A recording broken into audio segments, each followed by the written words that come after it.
大家好，又嚟到小師妹1分鐘嘅時間啦，我係阿 Bell。如果大家中意我哋影片，記得 like 我哋 Facebook 同埋 subscribe 我哋嘅 YouTube channel 啦。咁今日咧都有2隻 WinPay 馬上推介俾大家嘅，第一隻就係第2場嘅9號快樂老窩啊。咁上次786場次啦，臨場飛數都叫做硬淨嘅，結果出閘夾一夾，咁入到直路100米啦，塞咗先再打開，咁結果咪塞咗先機咯。但係咧最後都係輸個頸位翻嚟嘅。咁其實呢隻快樂老窩啦，基本上由今季開始啦，都場場有飛到嘅。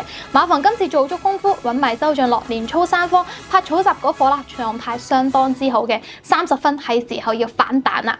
好，第2隻咧，我會推介第3場嘅13號勤德佳比啊。上次818場次啦，排咗個10檔，都成為咗熱門分子嘅。結果陣上咧際遇唔好喎，雖然入直路受惠到嘅快步速嘅，但係都有受阻。